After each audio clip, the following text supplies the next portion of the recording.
কাঁদলেন Neymar, মাঠে ছেলের সঙ্গে আবেগঘন মুহূর্ত। ম্যাচের আগেই ব্রাজিলের বেঞ্চ ঘিরে ফটোগ্রাফাররা ভিড় জমালেন। সবার ক্যামেরার লেন্স নেইমারের দিকে তাক করা।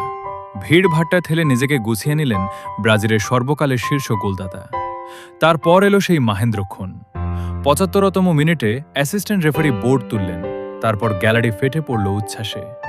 ম্যাথিউস কুনহার বদলে নেইমার ৯৮১ দিন পর ব্রাজিলের জার্সিতে মাঠে নামলেন। মাঠে নেমে ছাপ রাখতে পারেননি নেইমার। তার আগেই ৩-০ গোলে এগিয়ে থাকা ব্রাজিলের জয় সুনিশ্চিত ছিল। ম্যাচ শেষ হতেই গ্যালারির দিকে ছুটলেন নেইমার। নিজের আবেগ লুকাতে পারেননি, কাঁদতে দেখা যায় তাকে। তারপর পরিবারের সঙ্গে মিলিত হলেন। গ্যালারিতে ছিলেন তার স্ত্রী ব্রুনা বিয়ানকার্তি, যার গর্ভে তার পঞ্চম সন্তান। ৪ সন্তানের মধ্যে বড় ছেলে ১৪ বছরের ডেভিল লুকাকে ডাক দিলেন তিনি। নিরাপত্তারক্ষীরা বুঝতে না পেরে তাকে কয়েকবার আটকান। শেষ পর্যন্ত নেইমারের সঙ্গে সম্পর্কের কথা জানানোর পর ছাড় পায় লুকা।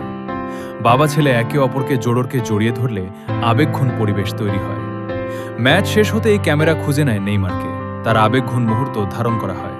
নেইমার বললেন, খেলার পর আমি আবেগে আপ্লুত হয়ে পড়েছিলাম। তারপর আমি আমার পরিবারের সঙ্গে দেখা করলাম। সবাই কাঁদছিল, লাফালাফি করছিল, হাসছিল। এটা ছিল মিশ্র অনুভূতি। নেইমার আরও বললেন, সত্যিকারের কৃতজ্ঞতার মুহূর্ত। আমার লক্ষ্য ছিল বিশ্বকাপে খেলা, জাতীয় দলে ফেরা, এই জার্সি পরা। আমি এখানে থাকতে ভালোবাসি, ব্রাজিল জাতীয় দলের জার্সি পরতে ভালোবাসি।